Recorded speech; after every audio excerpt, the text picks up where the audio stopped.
Assalamualaikum Bu Diana. Waalaikumsalam Bang Gimana Reva. kabarnya? Baik. Selamat datang di ICAT, Indonesian Contemporary Art and Design. Apa kabar nih? Wah, baik Ibu. Terima kasih atas sambutannya juga dari pihak Ibu ya, Iya. Kak ICAT ini. Oh, kalau misalnya dilihat-lihat nih Bu, banyak banget ya, karya-karya seni yang ada dari pelaku ekonomi kreatif tentunya. Ibu. Iya.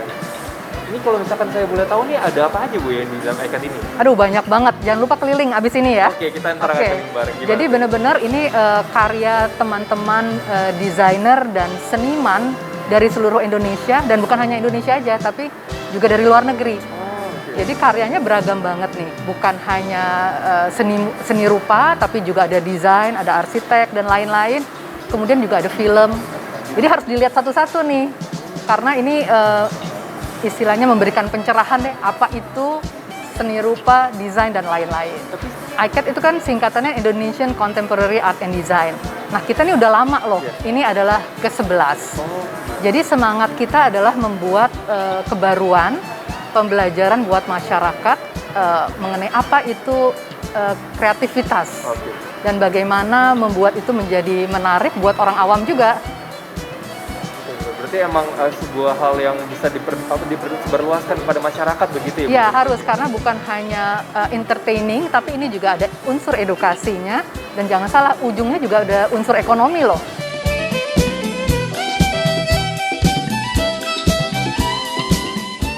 Ya, selamat pagi kepada Pak Wanjuri selaku sebagai Wali Kota Jakarta Selatan.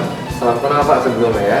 Selamat pagi dan salam kenal. Ya, perkenalkan Pak, nama saya Abang Reva sebagai perwakilan dari Abang None Jakarta Selatan 2020 Pak.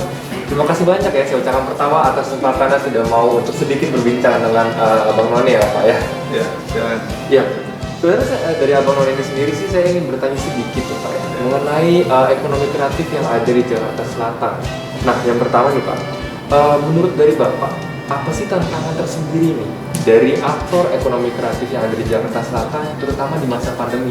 Ya, baik. Jadi memang dalam masa pandemi COVID-19 ini, kemarin yang selama 2 tahun berlangsung, dan Alhamdulillah sampai sekarang kita sudah memasuki level 1, itu karena kondisi aturan yang memang mengharuskan orang untuk berdiam di rumah, kemudian tidak beraktivitas kumpul di kantor dan sebagainya.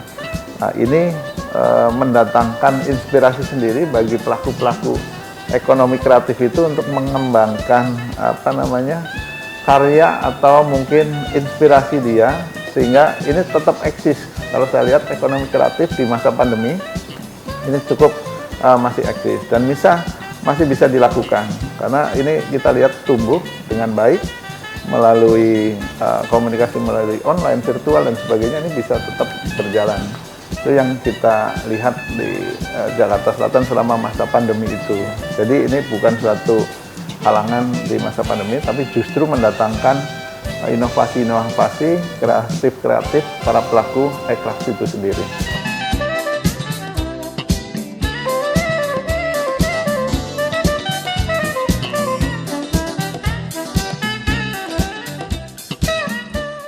ICAT 2021 ini sebagai salah satu sinyal kebangkitan ekonomi kita, suatu pertanda bahwa kita sudah mulai menggeliat pasca pandemi atau transisi kita menuju ke arah yang lebih baik lagi. Dan ICAT menunjukkan kreativitas anak bangsa ini tidak berhenti dengan pembatasan-pembatasan. Justru kreativitas ini meningkat. Seperti kita lihat tadi, saudara kita Nara menciptakan satu karya ekonomi kreatif, yaitu mesin pencipta NFT di saat pandemi justru. Jadi pesan saya kepada Abang None Jakarta Selatan, apalagi anak-anak Jakarta Selatan nih, yang paling kreatif, dan ini Kemang 12730 ini menjadi hubnya produk-produk ekonomi kreatif. Ada 17 subsektor ekonomi kreatif. Mari ambil peran dan jadikan masa depan, karena kalian anak Jakarta Selatan. Yes. Mungkin dari Abang None yang lainnya ada yang bertanya? Menurutnya silakan. Oke, boleh saya mungkin mau tanya Pak, kan sekarang kebetulan DKI Jakarta itu kan masuk ke dalam program Kemenparekraf yang kota dan kabupaten kreatif. Kalau menurut Bapak secara khusus untuk Jakarta Selatan tuh apa sih keunggulan potensi yang bisa terus dikembangkan oleh masyarakat? Menurut saya Jakarta secara keseluruhan, terutama Jakarta Selatan, adalah satu embrio ekosistem ekonomi digital yang salah satu terbaik di dunia. Malah terpilih menjadi nomor 2 ekosistem terbaik setelah Mumbai. Nah, ini harus digunakan oleh anak-anak Jakarta Selatan. Jangan jadi penonton, tapi harus jadi pemain. Jadilah tuan rumah di daerah sendiri dengan menciptakan karya-karya ekonomi kreatif. Jadi teman-teman Abnon, yuk kita ambil peluang, cetak pemenang, dan insya Allah kita akan semakin gemilang.